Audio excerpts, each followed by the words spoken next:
যেদিন কিয়ামতের দিন হবে। ভাই আমার, বন্ধু আমার, বিশ্ব নবীজি ছাড়া অন্য যত নবী এসেছিলেন আসবেন, গত হয়ে গেছে কিয়ামতের আগে বন্ধুরে। সেই নবীগুলো কিয়ামতের মাঠে তারা নফসি নফসি করবে, নিজ নিজ উম্মতেরা আদমের কাছে যে বলবেন, ও আদম, আপনি তো আমাদের আব্বা, একটু আল্লাহর কাছে ক্ষমা চান, আমাদের জন্য সুপারিশ করেন। বিশ্ব সেই হযরত আদম বলবেন, না, আমি তোমাদের জন্য কিছুই বলতে পারবো না। এই করতে করতে বন্ধু আমার, ইউসুফ থেকে নিয়ে, ইয়াকুব থেকে নিয়ে, সুলাইমান থেকে নিয়ে, দাউদ থেকে নিয়ে সব নবীরা বলবে, আজকে যদি কথা শোনেন তো শুনবেন তিনি হলেন বিশ্ব নবী, মহানবী, দয়ার কান্ডারি জনাবে মুহাম্মদুর রাসূলুল্লাহ। একবার বলুন সাল্লাল্লাহু আলাইহি ওয়াসাল্লামের কথা শুনবে। সব নবীরা হার মেনে যাবে, বলবে, আমি তো নিজেই ব্যস্ত রয়েছি রে, আমি তো আল্লাহর কাছে কি জবাব দিব, কি জীবনে করেছি। ওরে বিশ্ব নবীর উম্মত, এবার আল্লাহ তাবারক ওয়া তাআলার নবীর কাছে করতে করতে করতে করতে আদম বলবেন নূহের কাছে যাও, নূহ নবী বলবেন চলে যাও সুলাইমানের কাছে, দাউদের কাছে। এই করতে করতে সব নবীর কাছে নিজ নিজ উম্মত যাবে। অবশেষে বলবে, যাও, একজন নবী আছে যার কথা আল্লাহ তাবারক ওয়া তাআলা শুনবে। বিশ্ব নবীজি সাজদায় পড়ে থাকবে, তিনি একটাই কথা মুখে বলবেন, ও মুসলমান, যেই দিনের ব্যাপারে আল্লাহ কোরআনে বলেছেন, ইয়াউমা ইয়াফিরুল মারউ মিন আখি ওয়া উম্মিহি ওয়া আবিহি ওয়া সাহিবাতিহি ওয়া বানিহি, যেদিন নিজের মা বেটিকে পরিচয় দেবে না, নিজের বাপ নিজের ছেলেকে পরিচয় দেবে না, নিজের ভাই ভাইকে পরিচয় দেবে না, নিজের স্বামী স্ত্রীকে পরিচয় নেবে না, সে কিয়ামতের দিন এত কঠিন দিন হবে বন্ধুরে, মানুষের জিহ্বাটা বেরিয়ে গিয়ে যেন নারীর সামনে, নাভির সামনে যেন কুকুরের মতো জিহ্বাটা ঝুলবে। মানুষেরা এত কাঁদবে, মানুষেরা এত কাঁদবে হাসরের মাঠে। সেই ভয়ঙ্কর দৃশ্য দেখে মানুষের চোখ দিয়ে পানি বের হতে হতে পানি শেষ হয়ে যাবে, অবশেষে চোখ দিয়ে রক্ত বের হতে শুরু হবে। বলুন সুবহানাল্লাহ। কার অবস্থা হবে ও মুসলমান? আমার আপনার হবে যদি আমি বিশ্ব নবীকে না মানে, যদি আমি আপনি আল্লাহকে মানি না মানে, তবে এই দুর্দশা কিয়ামতের মাঠে হবে। নিজের স্ত্রী স্বামীকে পরিচয় দিবে না, নিজের মা নিজের বাপ পরিচয় নেবে না, নিজের সন্তান। কত দয়া বন্ধু আমার, নিজের সন্তানের ওপরে কত দয়া। সকালে আপনার বাচ্চাটা চা খেতে বসেছে, গরম চায়ে যদি হাত ডুবিয়ে দেয় ফোঁসা পড়ে যাবে, সঙ্গে সঙ্গে বেলোয়া ডাক্তারের কাছে নিয়ে যাবেন, চিকিৎসা করে বাচ্চাটাকে বাড়ি নিয়ে আসবেন। কিন্তু এত দয়া, এত মায়া রে, যে এত দয়া যার কারণে আপনার কলিজা পর্যন্ত ছিঁড়ে যায়। কিন্তু কিয়ামতের মাঠে নিজের ছেলে বাপের কাছে আব্বা আব্বা করে ডাকবে, নিজের সন্তান মা মা বলে ডাকবে, কিন্তু মা পিছন দিকে ফিরে তাকাবে না, আমাকে মা বলে কে ডাকছে। সেদিন হাসরের মাঠে ওই ছেলেটা বলবে, মা, আমি খিদা পেয়েছি, আমাকে দুধ পান করাও। তখন বলবে, রে হতভাগিনী, পৃথিবীতে আমার কেউ সন্তান ছিল না। বন্ধু আমার, সেই দিনে যেদিন মা বেটির হবে না, বাপ বেটার হবে না, ভাই ভাইয়ের হবে না, কেউ কাউকে পরিচয় নেবে না, সেদিন মানুষেরা কিরকম অবস্থায় থাকবে রে বন্ধু? মানুষের শরীরে একটাও কাপড় থাকবে না, একবারে উলঙ্গ। মানুষ ন্যাংটা হয়ে কিয়ামতের মাঠে দাঁড়িয়ে থাকবে, কেউ কোনো দিকে তাকাবার সুযোগ পাবে না, কেউ কারো দিকে দেখার যেন সাহস পাবে না। সেদিন মানুষের চোখ দিয়ে রক্ত ঝরবে, মানুষের কান দিয়ে যেন মগজগুলো গুলো গলে বের হবে, এরই নাম হলো কিয়ামতের মাঠ। সেই দিন মানুষ কাঁদতে থাকবে, আল্লাহ কি হবে, আল্লাহ কি হবে? সেদিন কারো সুপারিশ চলবে না, সেদিন কারো ক্ষমতা চলবে না কিয়ামতের মাঠে। সেদিন মানুষেরা এত ব্যতিব্যস্ত হবে, আল্লাহ তাবারক ওয়া তাআলা কিয়ামতের দিন তিনি হাকিম হবেন, তিনি বিচারপতি হবেন। আল্লাহ যদি আমার ব্যাপারে বলে দাও হয় যে রে বান্দা, তো জাহান্নামের নাম লিস্ট চলে এসেছে, সেদিন কোনো উপায় থাকবে না, সেদিন কোনো এমএলএ এমপির সেদিন সুপারিশ চলবে না। সেদিন মানুষেরাকে বাধ্য হয়ে জাহান্নামের দিকে তাদেরকে হাঁকে নিয়ে যাওয়া হবে। বন্ধু আমার, আজকে মেয়েরা জালসায় ঘুরছে, তাদের পিছনে ছেলেরা ঘুরছে। বলবেন মাওলানা, কিয়ামতের মাঠে মানুষের উলঙ্গ হয়ে থাকবে তো কেউ কারো দিকে তাকাবে কি তাকাবে না? মা আয়েশা বলছেন, ইয়া রাসূলুল্লাহ, কিয়ামতের দিন মানুষ কি কেউ কারো দিকে তাকাবে না?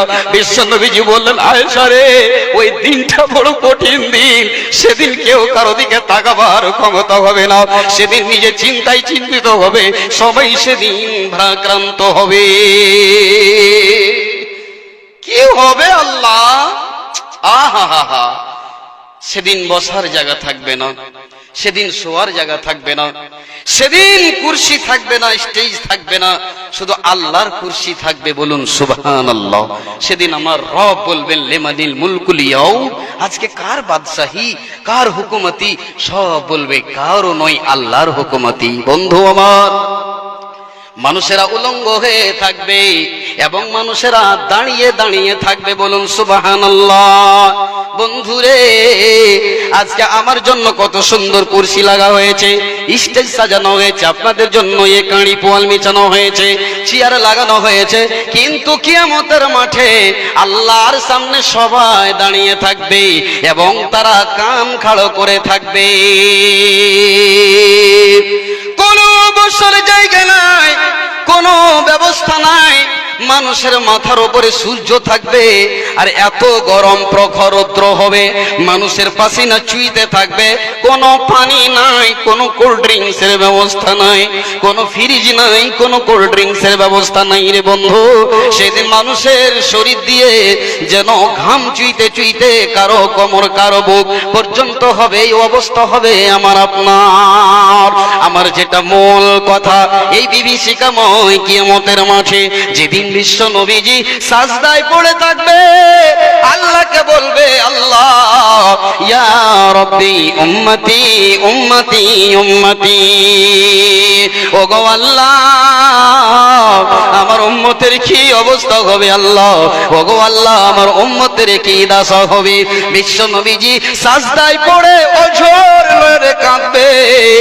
বেটির জন্য ভাবনা নাই, আলী জামারির জন্য ভাবনা নাই, বিশ্ব নবীজি শুধু যেন উম্মতের যেন চিন্তা ভাবনা। নারে তাকবীর! ওরে মুসলমান তোরা হারাস না ঈমান, নামাজ পড়ো রোজা রাখো শক্ত করে ধর কোরআন। ওরে মুসলমান তোরা হারাস না ঈমান। বিশ্বনবীজি সাজদায় পড়ে থাকবেন, বিশ্বনবীজিকে আল্লাহ স্বয়ং ডেকে বলবেন, ইয়া মুহাম্মদ, বলুন সাল্লাল্লাহু আলাইহি ওয়াসাল্লাম। নবীজি সাজদায় পড়ে থাকবেন, আল্লাহ বলবেন, ইরফা রাসাক সাল তুতা, হে নবী তুমি আমার কাছে চাও, কি চাও? আল্লাহ তাবারক ওয়া তাআলা তিনাকে বলবেন, নবী তুমি কি আমার কাছে চাও? বিশ্ব নবীজিকে যখন বলা হবে, মোহাম্মদ তুমি তো আমার প্রিয় বন্ধু, তুমি তো আমার পিয়ারা দোস্ত, আমি আল্লাহ চাই না যে তুমি তোমার উম্মতের জন্য এত ব্যতিব্যস্ত, তুমি কি চাও তাড়াতাড়ি করে বলো। আল্লাহ বলবেন, নবী হে তুমি মাথাকে ওঠাও, যা চাইবে তোমাকে দেওয়া যাবে। এবার বিশ্ব নবীজিকে আল্লাহ বলবেন, সঙ্গে সঙ্গে মাথা উঠিয়ে বলবেন, আল্লাহ আমার উম্মত আমার উম্মত আমার উম্মত। আজকে আমি আপনি বন্ধুরে, আপনি বলি আমি নিজেকে দাবি করি আমি মুসলমান। ও মুসলমান, আজকে আপনি আমি দাবি করি রাসূলের উম্মত। মুসলমান তুমি আজকে মদের আড্ডায়, মুসলমান তুমি আজকে লটারির আড্ডায়, ও মুসলমান তুমি আজকে জিনার আড্ডায়, ব্যভিচারের আড্ডায়, ও মুসলমান তুমি রাসূলের উম্মত হয়ে আজকে তোমার লেনদেন হলো সুদের সাথে। কিয়ামতের মাঠে তোমার নবী কেমন করে আমার আপনার জন্য সুপারিশ করবে? প্রশ্ন করনে ওয়ালা হবেন আল্লাহ। নবী মোহাম্মদ তুমি কি চাও? চাও আমি তো তোমাকে দিব। একবার বলুন সুবহানাল্লাহ। আল্লাহ তাবারক ওয়া তাআলা বলবেন, নবী মুহাম্মদ যাও, হাসরের মাঠে যতগুলো উম্মত আছে তাদেরকে বেছে বেছে তুমি নিয়ে এসো। আল্লাহ পাক বলছেন, বিসমিল্লাহির রহমানির রহিম, সীমাহুম ফি উজুহিহিম মিন আথারি সুজুদ। ওরে আমল ঝাড়ের লোকেরা, ও বেলুয়া অঞ্চলের মানুষেরা, কিশনগঞ্জ ডিস্ট্রিক্টের মানুষেরা, আপনাদেরকে একটা কথা বলে যায়, কিয়ামতের মাঠে যারা নামাজি ছিলেন দুনিয়াতে, আল্লাহ বলছেন কপালে যে নামাজ পড়ে পড়ে একটা ঘরটা ফেলে রেখেছেন, 1 টাকা পরিমাণে গোল চাকা হয়ে কালো দাগ পড়ে গেছে, কিয়ামতের মাঠে হ্যালোজিনের মতো যেন ঝকঝক করে জ্বলবে। বিশ্ব নবীজি তাদেরকে নিয়ে জান্নাতে চলে যাবেন, বলুন সুবহানাল্লাহ। যারা বেনামাজি তারা তো আফসোস করবে, তারা তো হাত মোচলাবে। হাদিসে এসেছে কিয়ামতের মাঠে যখন আপনার ভাই জান্নাতে চলে যাবে, বাপ চলে যাবে, বেটা জাহান্নামে যাবে, তখন তারা নিজে নিজে হাতগুলোকে কামড়াবে, যেমন কুকুরে নিজে একটা মাংসর একটা হাড্ডিকে কামড়ায়, ঠিক তেমন মানুষেরা কিয়ামতের মাঠে নিজের রাগকে সহ্য করতে পারবে না, তখন নিজের হাতকে কামড়াবে আর বলবে, আল্লাহ রব্বুল আলামিন গো, ইয়া লাইতানি লাম উতা কিতাবিয়া, আজকে যদি আমলনামা আমাদেরকে না দেওয়া হতো। আল্লাহকে বলবে, ওগো আল্লাহ, আজকে যদি আমরা মাটি হয়ে যেতাম জানোয়ারের মতো, তবে আমাদের কি না ভাগ্য হয়ে যেত। আমার বলার উদ্দেশ্য, ও মুসলমান, আল্লাহ বলছেন লাকাদ জাআকুম, আল্লাহ বলছেন হে সারা পৃথিবীর মানুষ, আমি আল্লাহ তোমাদেরকে এমন একজন নবী দিলাম যে তোমাদের জন্য এত দয়া এত মায়া। মওতের সময় উম্মতের জন্য কাঁদলেন, কিয়ামতের মাঠে তিনি সাজদার অবস্থায় উম্মতের জন্য কাঁদবেন, এরই নাম হলো দয়ার নবী। আল্লাহ বলছেন, ওয়া মা আরসালনাকা ইল্লা রাহমাতাল লিল আলামিন, নবী হে, আমি তোমাকে দুনিয়ার রহমত, দয়ার ভান্ডার, দয়ার সাগর করে পাঠালাম। যেই নবী ইয়াতিমের বন্ধু ছিলেন, যেই নবী বিধবাদের চোখের পানি মুছিয়ে দিতেন, যেই নবী একটা পাখির খবর রাখতেন, যেই নবী একটা উটেরও খবর রাখতেন, যেই নবী সকল মানুষের তিনি খবর রাখতেন, এরই নাম দয়ার নবী। তোমার মতো দয়ার নবী আর পাবো না, তোমার মতো দয়ার রাসূল আর পাবো না। তুমি যে আল্লাহর ভালোবাসা, তাই মোরা যে করি গো আশা, হাসর দিনে তুমি দিলে রেহাই হবে না। তোমার মতো দয়ার নবী আর পাবো না, তোমার মতো দয়ার রাসূল আর পাবো না। নবীকে চিনবেন কেমন করে বাবজি? আপনার যদি মা মারা যায়, বাপ মারা যায়, বা দাদি দাদু মারা যায়, একটা যদি পরিচয় রেখে যায়, স্বাভাবিক কথা দেখবেন মা বোনেরা ঠান্ডার সময়তে লেহাপ, ক্যাথা, বালিশ, কম্বল বের করে না? না করে না? বাক্সটা যখন খুলতে খুলতে দেখে যে একটা পিয়ালা রাখা আছে, পিয়ালাটা যখন দেখে তখন কি বলে মনে হয়?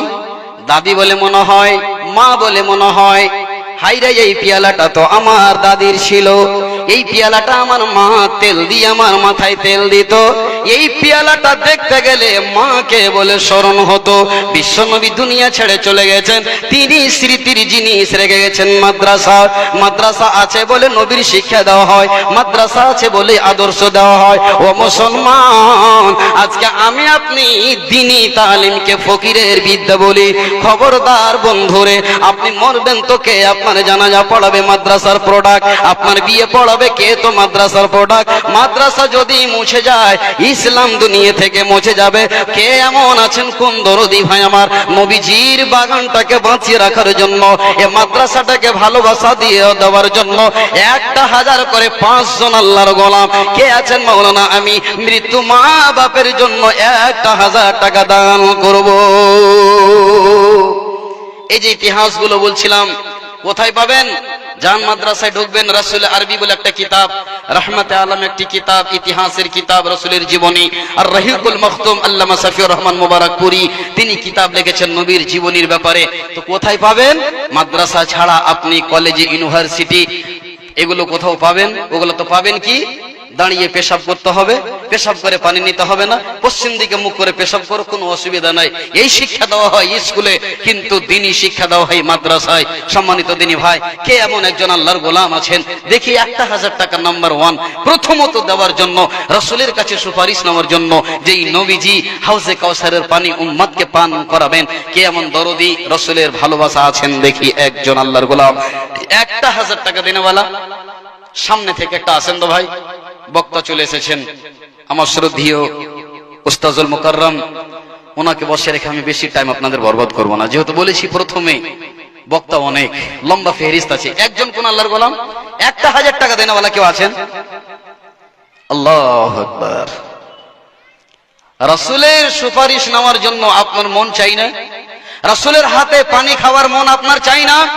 কে আছেন ভাই একজন আল্লাহর ওয়াস্তে দেখি? আপনারা এই এলাকার মানুষ দান করেছেন, এর আগে আমার হাতে দান দিয়েছেন, দোয়া নিয়েছেন, মাশাআল্লাহ, জাযাকাল্লাহ, হায়াকাল্লাহ, বারাকাল্লাহ। রব্বুল আলামিন, আয় আল্লাহ তাআলা তোমার বান্দা রব্বুল আমিন গো, সিরাজুল হক আবেদ পাড়া থেকে 1000 টাকা দান করেছেন। মাওলা কি উদ্দেশ্যে দান করেছেন মাওলা তুমি জানো, অন্তর্যামী মাওলা, তুমি অন্তরের খবর রাখনেওয়ালা। মাতা পিতা আত্মীয় স্বজন যারা কবরে চলে গেছে আল্লাহ, যারা জীবিত আছে তাদেরকে নেক হায়াত দাও আল্লাহ, তাদের কবরকে নূরে মানমার করে দাও আল্লাহ, তুমি ইজ্জতের সম্মানের জীবন দান দাও, আমিন আল্লাহুম্মা আমিন। একটা কেউ জোড়া হবেন না ভাই? ওয়ারাজুলানে তাহাব্বা ফিল্লাহে, একটা জোড়া কেউ হবেন 1000 টাকা দিয়ে? বাস মাত্র 5টা মিনিট আমি আছি, একটা কলম বাস, বেশি নয়। আপনাদের কাছে আমি চলে যাব আপনাদের কাছ থেকে, মূল্যবান সময়টাকে হাত ছাড়া করিয়েন না। রাসূল বলছেন যে তুমি দুনিয়ায় মুসাফিরের মতো বাস করো, কখন ডাক আসবে দুনিয়া ছেড়ে চলে যেতে হবে। এই ধন জন মাল টাকা পয়সা সব পড়ে থেকে যাবে, কিছুই সঙ্গে যাবে না।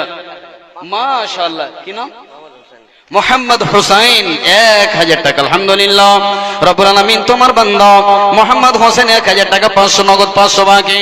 ওগো আল্লাহ দয়াময় পাক রব্বানা ক্ষমা করে দাও আল্লাহ জীবনের গুনাহ, ওগো আল্লাহ দয়াময় পাক সুবহান মিটাও তার মনের অভিমান, আমিন আল্লাহুম্মা আমিন। বাবা গো বাবা, বাবা গো বাবা, তুমি কেমন আছো আব্বা? তুমি ছোট মাটির ঘরে, তোমার ওই কথা হৃদয় পড়ছে বারে বারে। বাবা ও গো বাবা, ও গো বাবা, বাবা। যেই আব্বাকে কবরে শুয়ে রেখেছেন বন্ধু আমার, তাকে বলে কি আপনার মনে হয় না যে আমার আব্বাকে আল্লাহ চিরজীবনের সুখের বিছানাটা দিয়ে দেয়? ভাই আমার, বন্ধু আমার, যেই কবর হলো অন্ধকার ঘর, কিড়া মাকড়ার ঘর, যেখানে কোনো লাইট নাই, কোনো বাতি নাই, হাজার হাজার লক্ষ লক্ষ মানুষ আজকে তারা কবরে শুয়ে রেখেছেন। আপনার কি মনে পড়ে না বন্ধুরে, এই যে ঠান্ডার দিনে আপনার আব্বা কত আদর করে গালের ওপরে গাল দিয়ে গরম করে নিয়ে শুয়েছিল, সেই বাপকে দুনিয়া থেকে হারিয়েছে, যাদের শরীরে একটা মাছি বসতে পেত না, ওই লোকগুলো আজকে কবরে শুয়ে রয়েছে। তাদের সুখের জন্য কারো কি মন চাই না? মাওলানা আমি 500 টাকা আল্লাহ রাস্তায় দান করব, রাসূলের মাদ্রাসায় দান করব।